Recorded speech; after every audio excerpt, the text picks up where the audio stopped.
Hello and welcome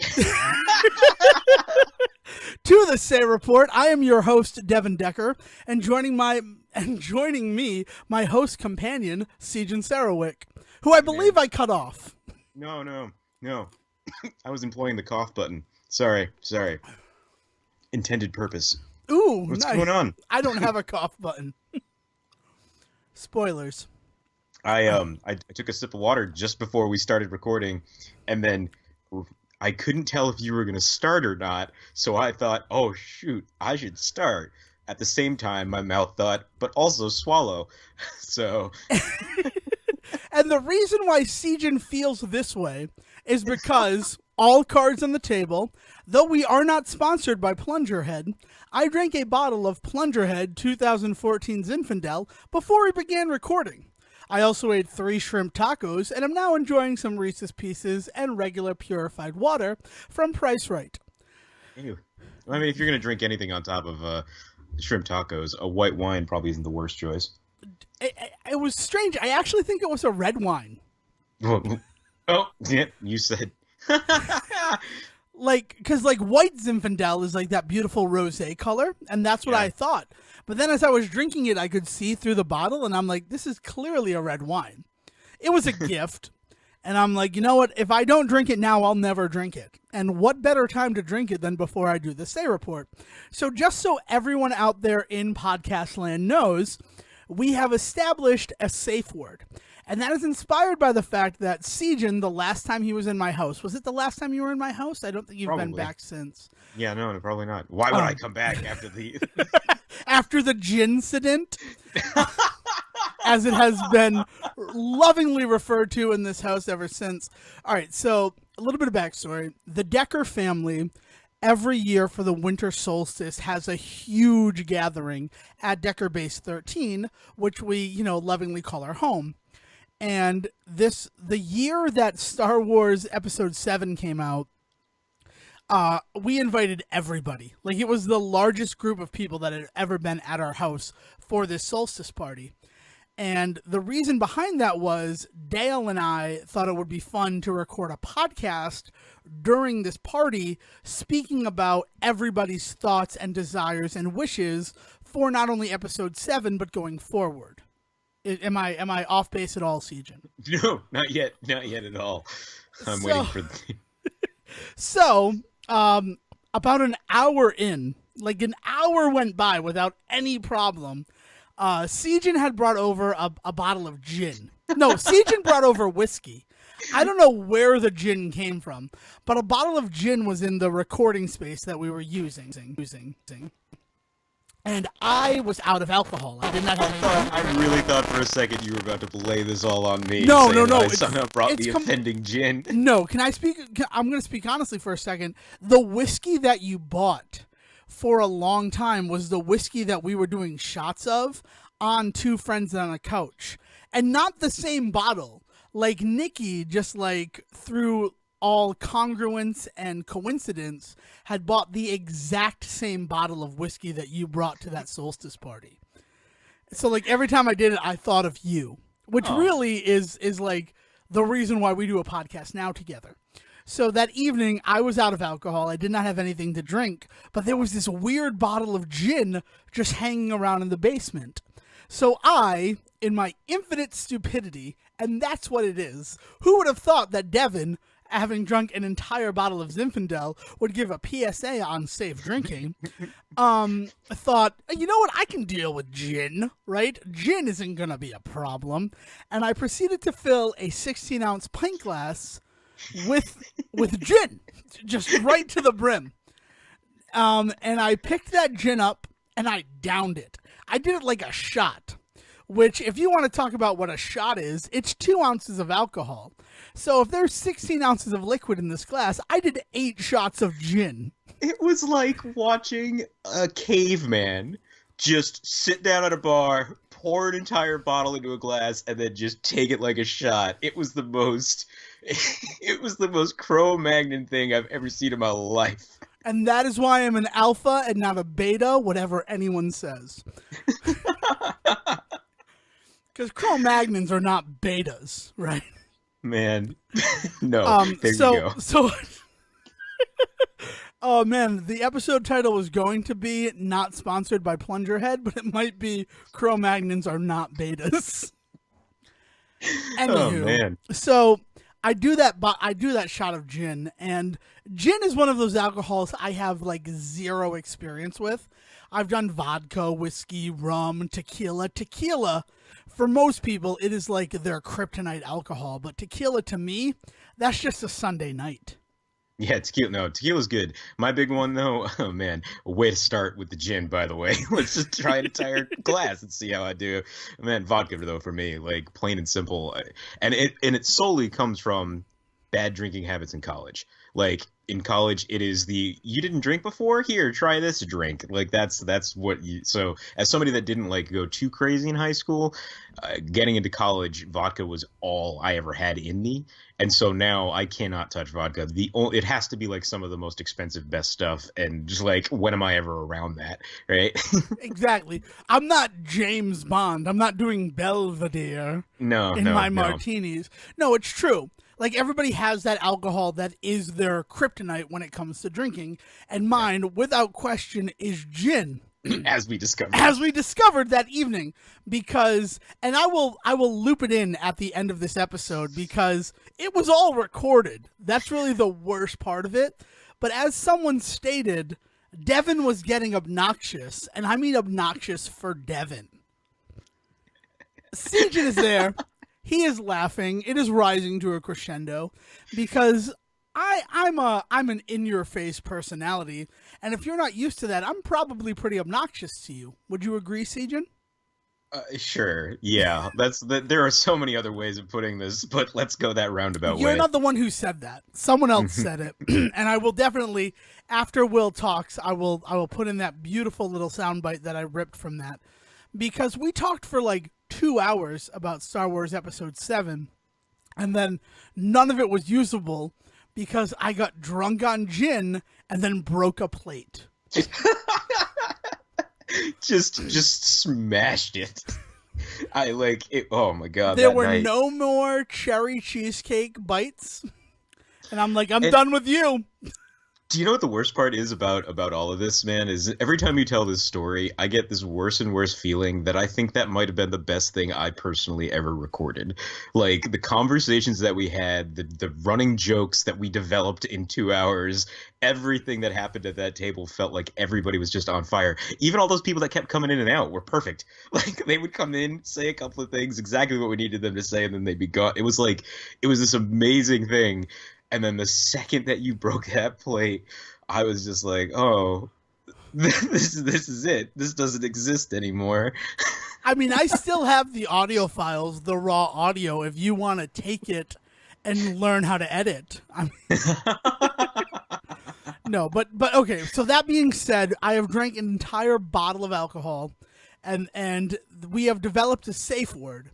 So if you hear Sejohn say Star Wars VII, The Force Awakens, that is my cue to stop recording and then just post where we are. I also want to point out, it's not that I actually think it was the best thing ever recorded. It's just that idea now that it must be. The second I listen to it, I'll think it's all shit. Don't worry. Oh, it's great. You were also pretty drunk too. Like, yeah, but I am every week.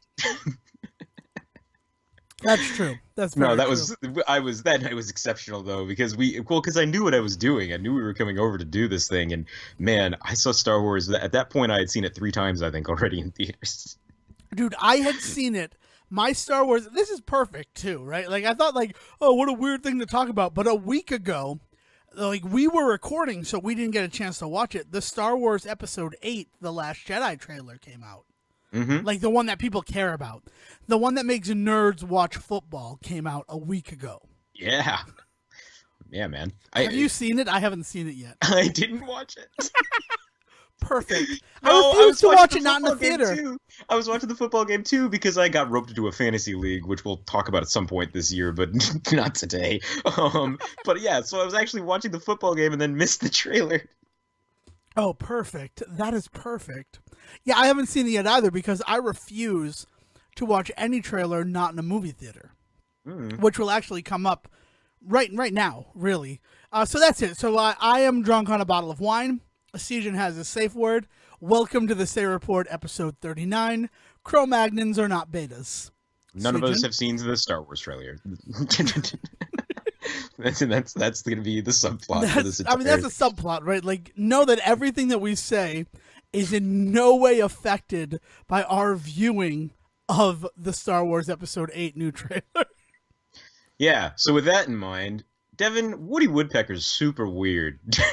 Woody Woodpecker is super weird. You know who I like? I like Chili Willy the Penguin. Chili Willy's pretty decent. All right, but here's the thing. So I've been kind of working with this new Hulu UI. I'm trying to get to know it a little bit better because my initial impressions of the new Hulu UI are that they're terrible. It's just terrible. Have you used Hulu in the last 2 months on newer devices? So, like 3 weeks ago, I learned that you could get takeout from Denny's and you could order it online. And the reward for doing that was a free trial of Hulu. And regrettably, I have not redeemed that free trial of Hulu yet. Oh, man. Well, now, okay. But let me tell you, I will beginning on Wednesday because there is no greater Halloween tradition, in my opinion, than watching the Halloween episodes of Brooklyn Nine-Nine. Yeah, Brooklyn, and I mix in some Bobs, but yes. Oh, no, I'm just talking like Brooklyn Nine-Nine, their Halloween episodes, all four of them have blown me away. And I am so excited for whatever they're going to present on Tuesday, and then I will watch on Hulu via free trial on Wednesday. Yeah, man. Yeah, I'm excited for that one, too. Yeah, so the thing is, Hulu's doing a lot of right things. I want to get that out there. Like, I'm not bashing Hulu when I talk. Well, I am going to bash them a lot, so that's why I want to say a nice thing now. Like, they just they came out against Netflix and dropped their prices. Apparently, like there's going to be some price dropping going on for Hulu. Meanwhile, Netflix is out there telling everybody how much more money they need. So like, there's some cool stuff going that way, and the selection's just been amazing. They actually just today added all of Futurama. That's incredible. Are you kidding me? No, not at all. Oh they've got the entire series on Hulu. That's why it left Netflix is because Hulu got the rights to it, but there was like a has to be off the air for so many days type of deal, I guess, from what I can gather. So that's why it hasn't been anywhere. Well, the first few seasons haven't been anywhere for the last like 2 months was because of that. But now here it is back on Hulu. Well, so I've been, trying to figure some other stuff out because one of the things that in all this new stuff is this new user interface that is the devil incarnate. Like, I don't understand it. I don't know who made certain decisions. The best part about it is the colors. The colors are really nice. Other than that, everything else is other shit. Like, the way that you need to click 3 times on something in order to get into it, essentially, like, say you want to go to a very specific episode. You want to sit down and watch your Halloween episodes of Brooklyn Nine-Nine, right? Now, if you're lucky, one of the first things that comes up is, hey, here's all Brooklyn Nine-Nine's Halloween episodes, because they're trying to, like, create lists based on the things that you watch and stuff like that, right? But that probably won't happen for you because it'll be your first day watching. So instead, you'll get some, like, regular aggregated lists, right? And so you'll have to go to and first figure out how to get to the search function, because you don't start off in an obvious place. So you have to, like, figure out how to get there. Then, after you figure out that step, you search Brooklyn Nine-Nine, and it doesn't bring you directly to an episode page or anything like that. It brings you to the latest episode with all of the details in huge print. So guess what? If you're trying to get caught up and you don't want spoilers, too bad. Also, Jake Peralta dies. Yeah, well, that's a spoiler and a half, Hulu. And the worst part is you think that because that you were just highlighting the search function so you're up in that area, what you don't realize is that they actually moved you down into the details section because there's nothing indicating where you're actually highlighting anything. And then the next thing you know, you're hitting what you think is the go over to episodes, but instead what it does is it goes right into playing the new episode. And this happens every freaking time because I forget. And so, like, there's this whole, like, weird, like, it's not intuitive at all. And then on top of that, the way that they list things out is ridiculous. There's nothing that flows in any natural way. It's nuts. And then today, worst part, this is not the worst part, but just something else that's stupid. I just realized they don't do movie trailers anymore. Or if they do, I'll be damned if I can figure out where they are. I spent 10 minutes searching for like the trailer section, and I just couldn't believe it because like in my mind, isn't that just free money? Like, hey, here's a bunch of commercials to put up, and people will actually sit around and watch commercials. But like, I wanted to watch the new. That's an interesting question that you bring up. Yeah, like, 'cause do I wanted to people watch pay Black for Panther. that? Like, honestly, I don't think that's Hulu saying we're not going to carry movie trailers anymore. I think that's the studios finally wising up to, we just put these trailers on YouTube and people watch them. Why are we giving you money, Hulu? Yeah, that's true. It may be them pulling out from the other side, but that's such a shame because like that, I used to love doing that, hopping down into the Hulu previews, especially like you're with a big group of people and like you're watching episodes of something. And then everybody needs a moment, like to go to the bathroom, grab a snack, and all that. So you've got a few minutes to kill, right? One of the best things that I found to do would be to hop into the trailer section and put on like something weird for everybody that they wouldn't have seen before. You know, it was like a really cool thing that I could do that now I just can't do anymore. You know, so it's just kind of a bummer. Like this whole switch over to the new Hulu is obviously going to be like a step in the right direction or whatever. But yeah, what were you going to say? What I was going to say is, long ago, I want to say it was on the Reels channel, Reelz, or Z for Will. They had a show called Nothing But Trailers, and it would play at 7:30 until 8 p.m. Eastern Time every day. And for a real long time, that was what was on the communal television in our home. And we would sit for 30 minutes and watch trailers for movies that were coming out. Mm-hmm. And that was the greatest show ever. I cannot think of a better show because, like, when you watch a bunch of trailers all in a row, it is just superb. Yeah. And you're not picking them. They're just, it's cultivated. They've built a playlist for you. So, like, they're making sure that you're not getting too many action movies in a row. Here's a drama to break it up. And what it really reminded me of, and this is gross, right? This is like a huge reveal about me. It reminded me of TV Guide Channel. And I miss TV Guide Channel literally every single day. I'm so disgusted. It went off air. Oh, don't be disgusted. First of all, right at the end, TV Guide Channel thought, you know what might be fun? If in a tiny window where no one can really see it, we show programming. And not like original programming, but like Nick at Night era programming. So like Designing Women for a long time, the only place you could find it was on TV Guide Channel in a tiny window above the other shows that were available to watch. There's this week's Designing Women reference. Oh, don't do that. Don't do that. I love Designing Women and I blame my mother, right? It's the only thing I'll ever blame my mother for. That's why I don't see therapists. But before that, the TV Guide Channel, I don't know. I don't think we ever went to the same parties when we were in college because you were drinking vodka and I was drinking, you know, Keystone Light. But that's another story for another time. But every time I went to a party, every house has a television in it, right? We live in the modern century. We live in the year 2017. And at the time, it was like 2004 to 2009. We were in college together, right? Yeah. So there'd be TVs at all of these parties. And, like, that's where I would be. And I would find a comfortable chair. I would turn on that television. And I would put on the TV Guide Channel. And people would just come to me. There'd be other places for them to sit. And I would talk at length with these people who would sit down next to me and be like, oh, look at that. Die Hard's on 60. And I'm like, yeah, I know. But look at that. On 70, we could be watching a Jag marathon, right? This is the perfect channel to be watching. It was my icebreaker at college parties. I miss the TV Guide Channel. I know you don't have any response to that. I'm so My response sorry. to that is like, you ever think that maybe it wasn't the TV Guide Channel they were all hanging around to be with? Anyway, Was it whatever. me? They were hanging around for me. I like that you're like, I like that you're just convinced it had to be the TV Guide Channel of all things. Oh, no, I man. mean that's the real reveal, right? Is I'm interesting enough to make the TV Guide Channel a talking point. Boo. How did you? Oh, I walked right into your. Oh, You no. really did. Thank you so much for that Hashtag validation. Oh God. Oh, Star Wars VII. No, I don't No. believe this is it. I haven't used any of the words on the blacklist. Oh man. So this brings me back to my first point. Woody Woodpecker is friggin' weird. Woody Woodpecker is friggin' weird. One of the things that the new Hulu thought would be really interesting, because it noticed I was watching a ton of kids shows, is they were like, hey, we got this Woody Woodpecker show you might want to check out.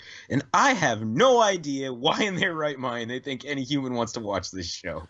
So all I think of is in like the late 90s, before Fox showed Beast Wars. Beast Wars came first, and then it was Beast Machines, right?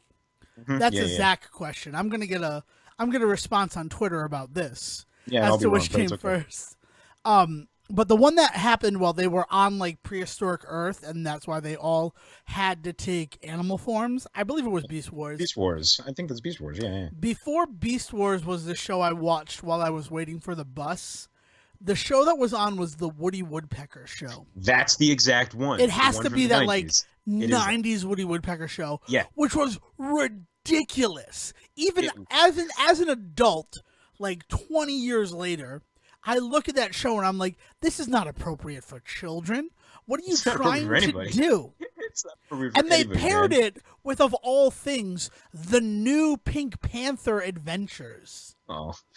Do you remember the new Pink Panther Adventures? Yeah. It was a lot of that blue anteater. Yes. Like, oh, kids love this guy. And I'm like, who is this guy? Oh man. So so what it was right at the end of the 90s. So that means it's coming on the tail of all of the Steven Spielberg stuff, right? Right on the tail of Animaniacs and Tiny Toons and all Even that. Historia, but the other I'll thing, even give Historia a nod. Yeah, I think the other thing that it's pulling from, I think it's very Sonic the Hedgehog. We're talking the Sonic the Hedgehog Adventures, right? Not Sat AM. We're talking about the one where he loved chili dogs. But I mean, that one specifically. I mean, like the whole chili dog thing is actually straight up the whole first episode of Woody Woodpecker is about him and hot dogs, which he weirdly calls meat tubes more often than I cared to hear. And so like. It's very much pulling from that, but also straight up the idea of Sonic on the Sega Genesis, like that attitude of just like Nintendo's just a bunch of pussies. Like take that, Mario. Like Sonic's just like basically running around giving everybody the middle finger as he runs by them as fast as possible, right? And like it's that attitude towards like all of that Steven Spielberg stuff that I loved, you know, like Tiny Toons and Freakazoid and all that, and Pinky and the Brain. Like it's basically is them doing that and the entire time not paying any reverence to those shows, like completely just copying stuff from them, you know. And it's very Looney Tunes and all that sort of stuff. But the weird thing is how much of a dick they make Woody.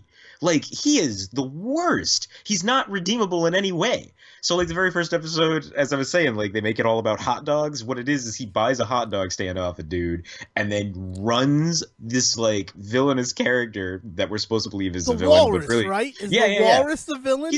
And he's not great, but he also doesn't really do much besides like be like, oh no, that woodpecker's gonna run me out of business. I have to sell more hot dogs than him. And then Woody Woodpecker just basically just destroys this dude's life.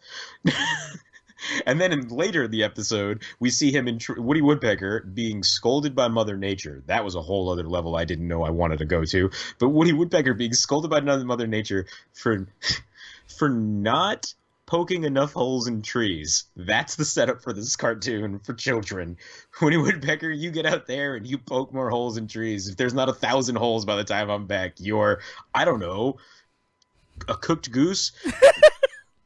Actually, I just remembered what she says, and it's actually much worse. I'm pretty sure it was a racial slur but not, right? Like a cleaned up children's one. But other than that, I was like, what are you saying right now? It was terrible. So anyway, what does he do? Woody Woodpecker goes out and hires a termite to do this for him. Why do woodpeckers peck on trees? To eat things that live beneath the bark. Like termites. So this dude goes out and he's just like, I need to break into your homes. all I can think of right now is Colgate and we poke holes in teeth. It was just the worst, holes like in trees.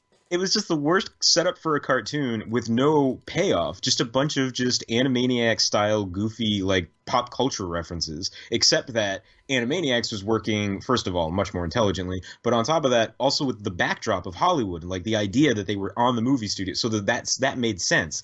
This is just Woody Woodpecker in a park. All right, before we go any further, my favorite Animaniacs joke is look for Prince, and Dot finds Prince, R.I.P. Prince, and then he goes, no, fingerprints, and Dot just looks at him like, no, I'm not going to do that.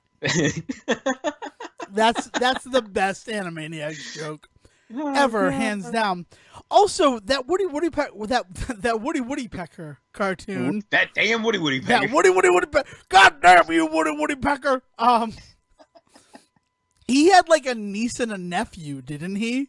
Like they were also trying to like ride the wave of DuckTales and give him like wards to be in charge of. Yeah, at some point, like there's like weird family members and characters that show up, and yeah, ridiculous. That show was.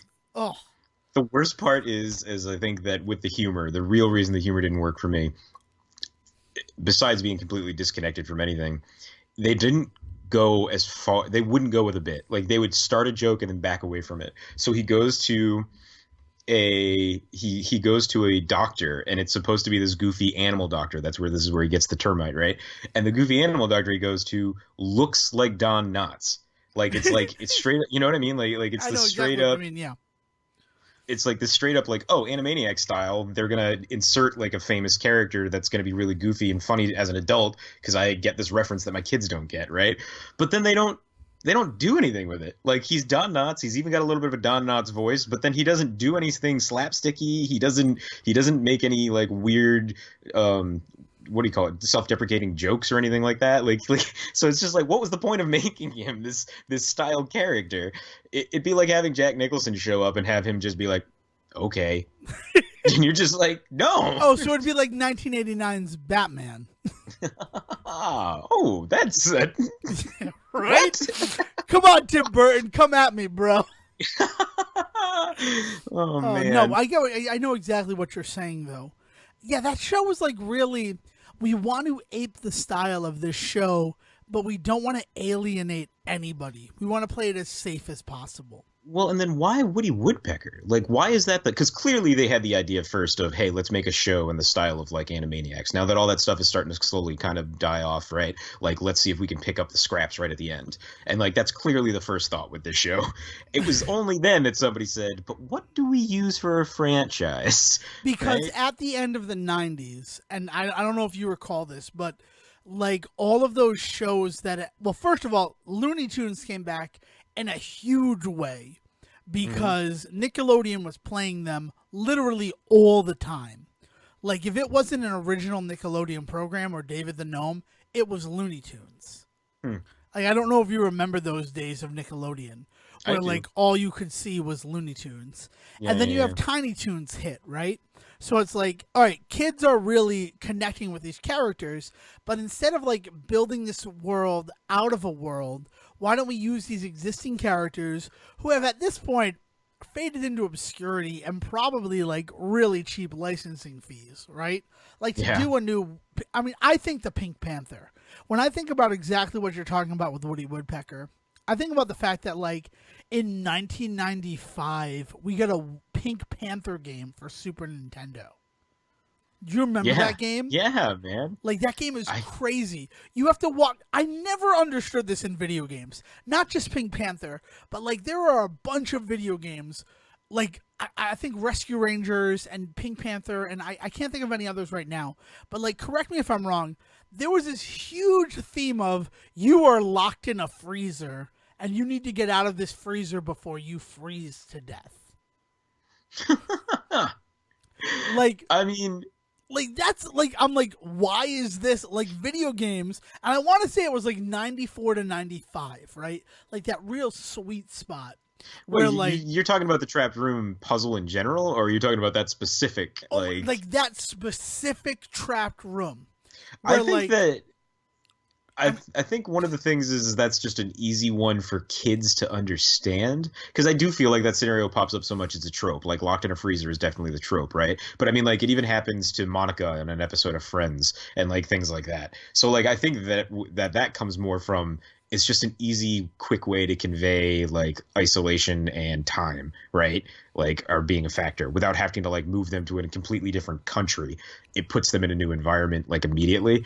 So like I think it just comes down to stupid old simplicity. All I know is the Pink Panther game did it, and I was like, as a kid, as Devon in 1995, I rented it from Paradise Video, and I played it, and I'm like, this seems out of place, right? Like, did the Pink Panther get shrunk? Why is he stuck in this freezer? And then you beat it, and I'm like, I think he would have froze to death long before the time limit was up. And then I recently played through Chip 'n Dale Rescue Rangers 2 because they re-released it in the Disney Afternoon Collection, and I had never played it before.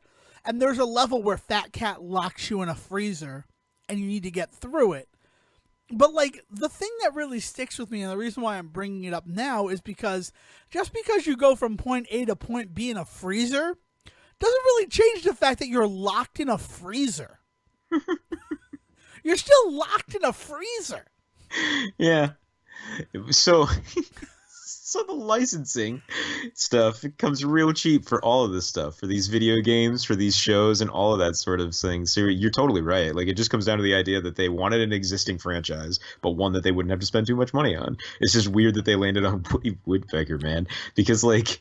I mean, it's the exact same thing that we're going through currently in 2017. I mean, like, going back as far as 2012, where, like, now is the time that we'll remake Ninja Turtles. Now is the time that we'll remake My Little Pony. Now is the time that we'll remake DuckTales. Like, nostalgia sells. Mm-hmm. The people, like, we think about it like, oh, I remember watching DuckTales in 87 when I was a kid, and now I'm an adult. The people who remembered watching the Pink Panther when they were kids were now adults in 1997, and the same with Woody Woodpecker.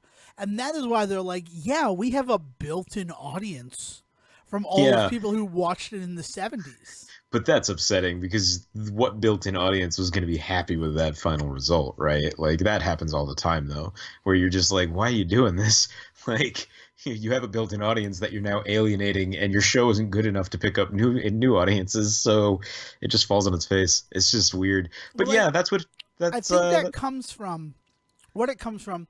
I watched Camp Nowhere like 4 weeks ago. Do you remember Camp Nowhere? Yeah, man. It's the really poor crazy. Man's Accepted. Anyway. Oh, I love Camp Nowhere. It is the poor man's Accepted. Don't get me wrong, but it reunites Christopher Lloyd and Tom Wilson, which is fantastic. Right. I gotta say it's in that sweet spot of like early 90s camp movies that as a young boy like you were just constantly going to, like Man of the House with Chevy Chase. Like a third of that movie is camping. Jungle to Jungle with Tim Allen. Right. I mean that whole like any way in which you can like put kids in nature. Heavyweights is another one in that vein. Right. Put kids in nature, give them a couple of like obstacle courses at some point to run, and I was happy. Like I was just let's watch all of these. But yeah, Camp Nowhere was kind of in that vein. So I loved Camp Nowhere actually. Right, it was definitely a Saturday afternoon movie for me. Yeah, dude. So rewatching it, what I remembered about the 90s, what really strung as like this was the theme for us as kids, is that our world was kids versus adults.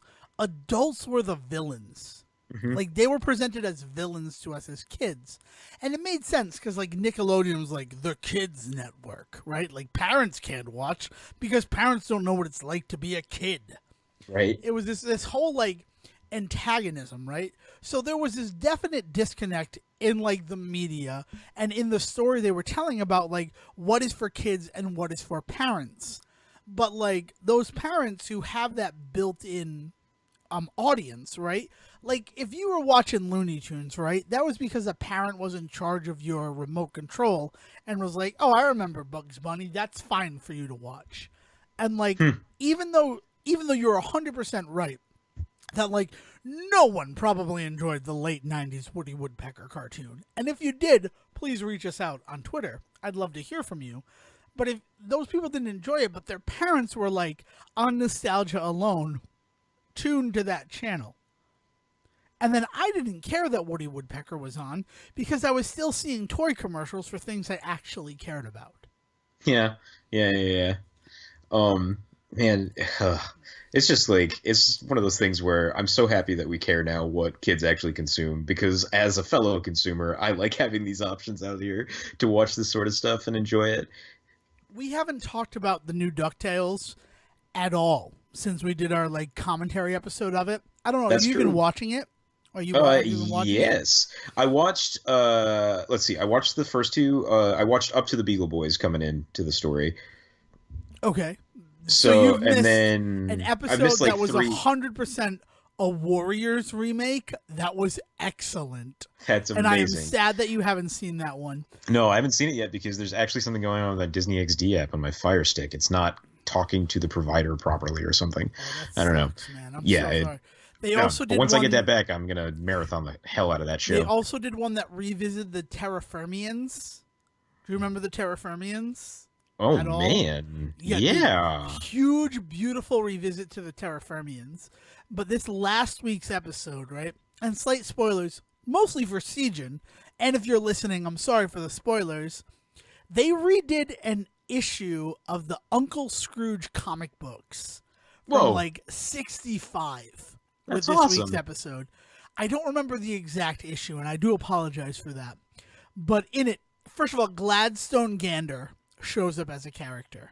And I can't remember the last time I actually saw him animated and not in like a picture book or in a comic book, right? Gladstone Gander, one of my favorite characters. For starters, they have him voiced by Paul F. Tompkins, which is just like perfect. He is the amazing. Perfect Gladstone Gander, like without question. And then the whole story is Gladstone gets captured by a luck vampire and Scrooge has to outwit the luck vampire. That's awesome. And I'm just that like, is so 50s like comic booky adventure. All right, so long ago, I got this pile of comic books from our across the way neighbor Elsie that was just like all old Uncle Scrooge comic books, like Carl Banks' original Scrooge books. Ooh, and God, that man, exact story appeared in them. So I remembered reading it as like a 9-year-old kid and being like, this is awesome. And then I tune in to watch DuckTales at 8 o'clock on Saturday morning. I got my sugary cereal, right? My teeth hate me after I watch this show. And I'm just like, I remember reading this as a comic book. And how cool is it that not only is it now animated, but a whole new generation got exposed to it in a way that like they will truly appreciate it. It was great. Yeah, man. That's phenomenal. Yeah. Is this the one that you were tweeting about the other day? No, the one that I was tweeting about was the Terrafermians one. Oh, okay. The one where I'm like, I'm not crying at DuckTales, you're crying at DuckTales? Yeah, that one. Like, first of all, the Terrafermian stuff was excellent, right? Like, the Terrafermians are such a big part of DuckTales that they fall into the NES game as, like, one of the story plots of the NES game, which is, like, how most people remember DuckTales between when it was a show and when it wasn't. Yeah. But like they did all that, but also they have this arc going on right now in the 2017 DuckTales that is exceptional. That like the first episode, I can't believe you haven't seen it because it's the Warriors. You've seen the Warriors, right? I feel like you love the Warriors. I do love the Warriors. It's Oh my such God. a fantastic concept Like for a film. and like the movies, the episode started, and I'm like, oh okay, blah blah blah blah blah, and then it turned into a Warriors parody, and I'm like, I did not see that coming. What a brilliant thing to borrow from, and what a great episode of television. And that set up an arc that has been like carrying through episode to episode that has been amazing. And it paid off in huge dividends in the Terrafermian episode that like I couldn't help but cry. Because A, good storytelling, right? Good storytelling is really all I care about. But B, actual emotional beats in a show that used to be like, well, we need to do 65 episodes so we can hit syndication, right? What are we going to do? Yeah. Oh, man. Huh. That's awesome. I yeah, can't so wait like till you good catch up. television. Good television. Yeah. Well, speaking of good television, I'd like to address what I feel is the greatest show of the fall 2017 season. Do you have any guesses before I speak? Young Sheldon. No, it's not Young Sheldon. But Young Sheldon was amazing. I can't believe how good Young Sheldon was. November 2nd cannot get here soon enough. And this is my reminder to buy my mother a gift because her birthday is also November 2nd. There you go. Now when you're listening to this tomorrow, you can remember to buy that. All right. The greatest show of the fall 2017 season is Ghosted. Yeah. Have you watched Ghosted yet? Okay, so I watched the pilot, and the pilot was awesome, and then I realized I have Hulu. So if I wait on my birthday or Halloween, but on my birthday, I can actually sit down and watch like 7 episodes of the show or something like that. So I'm actually holding off. I did watch the pilot though and instantly fell in love with it. Yeah, how could you not? I mean, the chemistry between Craig Robinson and Adam Scott, I mean, like, it rivals the chemistry between you and me, Sejohn. And we've known each other for years. I'm trying to think. I know that they were in Hot Tub Time Machine 2 together, and I mean, I know they're in the same circles when it comes to stuff like Parks and Rec and The Office and stuff like that. Like, were they ever in scenes together? I'm trying to think, like, if I've ever seen. I can't think of anything besides Hot Tub Time Machine 2. So, like, I almost wonder if this is just them always wanting to have done something together or something, because that's what it feels like. It feels like they're really comfortable with each other. Not that the characters are at all, though, because the characters actually, the way that they've built up the relationship in the show is amazing. But the fact that it comes through the way it does can only come through because they have to be close, off camera, you know? 100%. 100%. But that being said, even though it is the best show of fall 2017 for me, it falls into this trap, and like Dale and I watched this show, and then afterwards we're like, that was bad writing, right?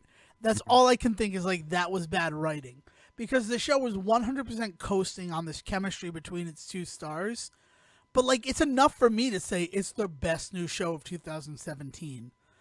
But it's one of those things where like, oh, we introduced a new character, of course that new character is also the bad guy.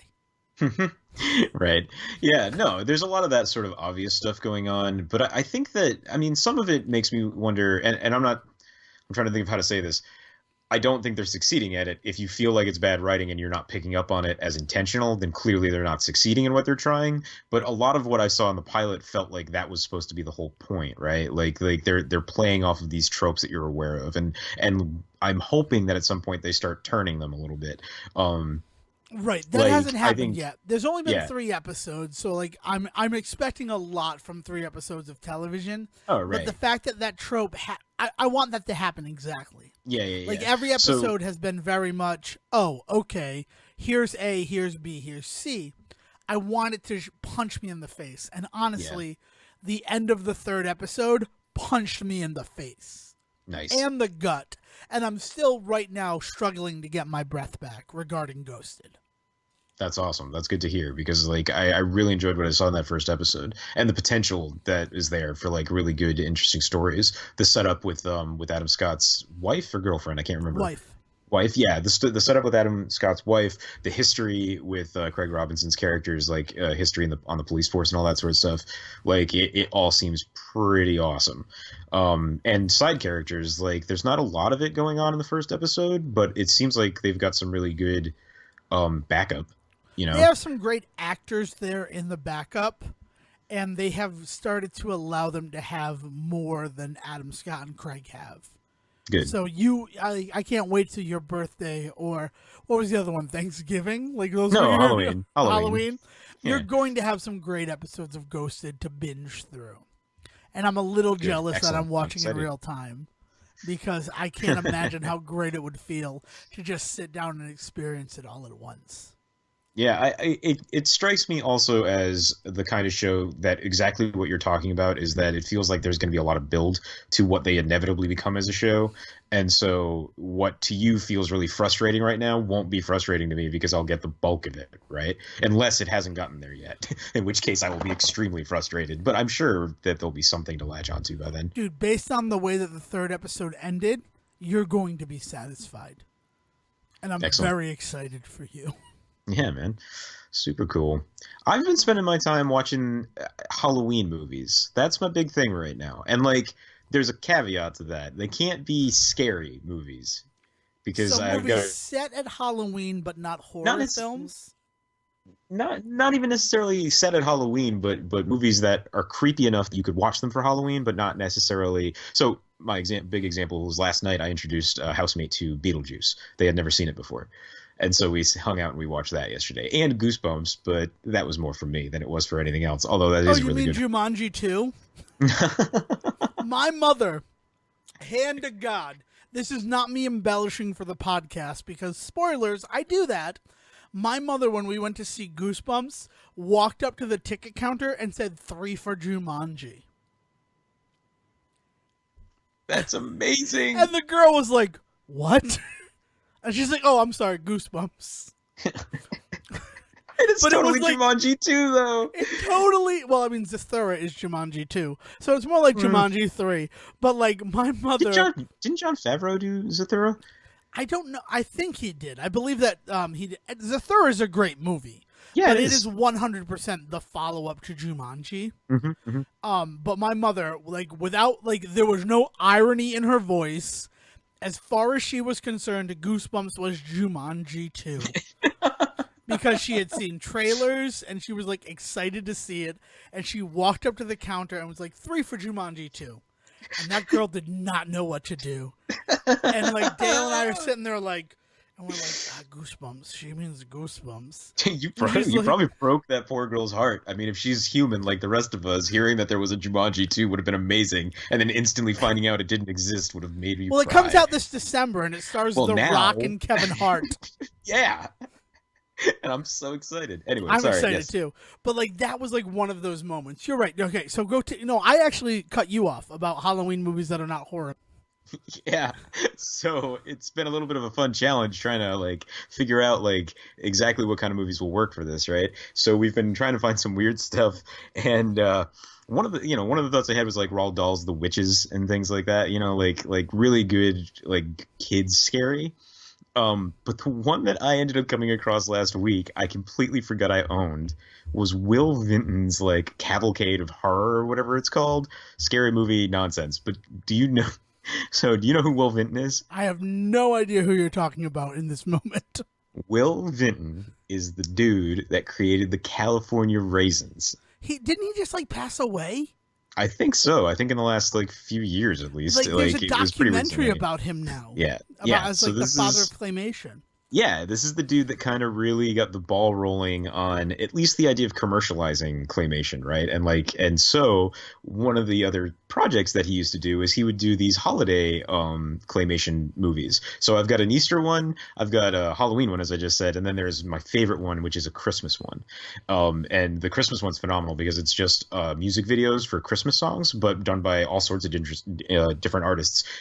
The California Raisins show up and sing Rudolph the Red-Nosed Reindeer. That sort of stuff happens. But when I was a kid, it had to be like ABC Family when they first, or Fox Family when it was way back then, right? Where they were doing their like 36 Days of Christmas or whatever it is that they do, right? They do 25 Days of Christmas. Right. That thing. 129 Days of Christmas on Fox Well, Family. And so what ends up happening when you're trying to do stuff like that is you end up kind of digging pretty deep into the barrel to try and find something to put on because you're day 13 in. What do you watch now? You can only watch so many Holidays in Handcuffs before you give up, right? So like I saw this claymation thing, and for the longest time I never thought I'd see it again until the very next year when it came on Fox Family again, and I was like, yes, this needs to be a tradition now. And so it was one of those things where every year, even after it became ABC Family and they continued on the 25 Days of Christmas, that one particular special would always show up somewhere in the rotation, and it was always a huge thing for me to find it, because how else was I ever going to watch this thing, right? I mean, it never occurred to me to like tape it or anything because I was an idiot kid. But like, so like, it was just this huge thing that I could find, and then I could never find it again, right? Like it was gone forever. It wasn't on TV. And this is a shout out to my brother. Zach found this thing. He found this DVD copy that had the Easter special, the Halloween special, and the Christmas special all on one thing, probably at like some bargain bin nowhere. Or some astronomically priced like other like foreign. I Like, got it on Amazon for $400. You will yeah, never buy me a gift reaching the magnitude of what I have just purchased for you. I win the brother award. There's no way that this was just like a $20 DVD that just happened to be out there in stock somewhere. Like he either found it because there was like a million of them and now they're buried in the desert, or there's like one and I own it. But anyway, so I've got this DVD now that has them all, and I love it. Every holiday, every one that comes up. So like the only other one is Easter. I watch them and they're amazing. And what's really weird is there's a lot of character work in them that assumes you know these characters, but as far as I know, these are the only places they show up. Because in the Easter one and the Halloween one specifically, it's the same pig character as the main dude, and he's like this mix, weirdly enough, going back to like Woody Woodpecker and Sonic. Like he's this weird mix of like that attitude, but he's very much on the side of like an Elmer Fudd type when it comes to like body type and like the things that happen to him physically. So like he's not meant to be like the good guy, unlike the Woody Woodpecker Sonic conundrum. Like you're not meant to be rooting for him. So it's hilarious to watch him fail in these cartoons. You know, in the Easter one, it's all about him kidnapping the Easter Bunny so that he can become the Easter Bunny, and then he somehow ends up in an Easter Bunny Olympics. It's weird. The Halloween one is this like amazing Monster Mash style show where he like it's kind of a play on the spend one night in the haunted house in order to like, you know, own the haunted house. Yeah. It's kind of a play on that, but it's like he shows up to an uncle's place for his inheritance, and it's like, oh, this place is also like basically Hotel Transylvania. Like, so it's this whole like weird story. But it's this, there's so much bizarre claymation work in it though, because it's not it is unique. Like there is a reason why he is remembered for the work that he did. Like the way that things move and the way that you can see like the way that he worked, the tools that he used in his hands and all that stuff in the models is really weird. And it gives a really beautiful ugliness to it all. Like, or ugly beautifulness. I don't know. Like it's this weird, beautiful like, ugliness was better. Yeah. I just don't know what, like, I don't know if I don't know if I like it or not, you know, like there's this weird thing to it that it just, when I was a kid, I couldn't look away. So now I watch these every holiday. And so I introduced the house to this Halloween one, and they were just like, this is the weirdest thing we've ever seen. And I was so happy because it perfectly fit into that vein for us. It was weird and creepy, and they had no idea what they were watching. But also, it's just claymation. The worst part is I totally had something I was going to name check and reference here, but I've forgotten it because I am so enamored by your world of pigs like staying at their uncle's mansion. With his snail best friend. Oh my god, why is his best friend a snail? Who for some reason has a treasure map tattooed on his tongue. Alright, before we go any further, how about this, right? Eggman is the villain of the Sonic cartoons. Yeah. I am the Eggman. We are the Eggmen. I am the walrus. Cuckoo Cachoo. The walrus is the villain of Woody Woodpecker. You just had to bring that back around. Dude, I wanted to say it back then, but I forgot. Oh, what I was going to bring up is we talked about it off mic, and I'm like, we're not going to bring this up, but fuck it, I don't care. Dancing with the Stars, it's Disney night, and they dance the Rainbow Connection, and the show that I always watch, what is like one of my holiday specials, is Emmett Otter's Jug Band Christmas. And there we go, Jim Henson. Next. Speaking of Disney, I feel like I need to say Star Wars VII. I understand where you're coming from, brother. I get it.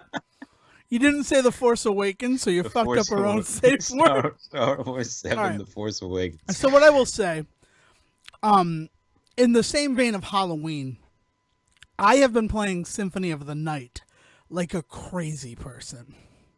Mm-hmm. That Saturday that like you could have gone out and gotten Sejohn sauce, but nobody did. Do you remember that Saturday? That Saturday when the world like imploded about something that didn't actually matter, as like gun control and like women's rights were like the things we should have been focusing on, but all of these people who called themselves intelligent were like, I couldn't get sauce from McDonald's. I played Symphony of the Night at my friend's house and was like, what a great game. I want to play more of this. So I downloaded a PSP emulator, and that was how I finally got Symphony of the Night to work on my computer. And I've been playing Symphony of the Night like a crazy person, and that is going to be my Halloween like special and tribute for what Halloween is. It's my tribute to Jack Skellington.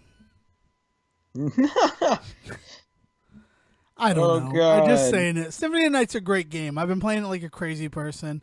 And yesterday, and if you know Symphony of the Night, you'll know what this means. I fought Schmooze until they dropped Chrysogrim. And each time it dropped Chrysogrim, I left the room without picking it up.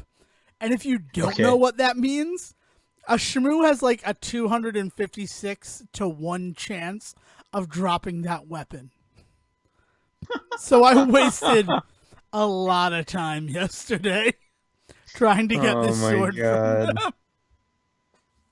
And that's it. The full name on that special, just before since you were giving your recommendation. Yeah, no, I was vamping so you could get it. Will Vinton's Claymation Comedy of Horrors. And it's available in 2 parts on YouTube right now, so you don't even need to buy the weird DVD. Oh, look, it's on Amazon. I'm not even going to look at the price because I love my brother. Oh, I want to know the price. I want to know the price. I don't want to know. I want to know if you owned a cursed DVD. I might own a cursed DVD. Oh, no. And your curse is having to deal with me. Thank you, ladies and gentlemen, for listening to the Say Report. I've been Devon Decker. He's been Sejohn Sarowick. If you want to yell at him about anything that he said in this episode, he can be reached at Siege versus the World. And Devon can be reached at Devon D. Decker. And you could recommend what he should drink next week before we record. Please don't. This was like a one-off experiment, and I've eaten all my Reese's Pieces and drank all my water, and now I'm scared. So, and there'll be a nice, finely edited moment in which you definitely had to go pee. William, please take us home. Thank you for listening to the Say Report with your host Devon Decker and Sejohn Sarowick. Please follow the guys on Twitter and Facebook by searching for The Say Report, and you can always subscribe on your podcast channel so this is delivered straight to you and you can enjoy it every week. With apologies to your mother, we'll see you next time. He got up and he stumbled up, which I was really glad he did because he was getting obnoxious. For Devon, getting obnoxious.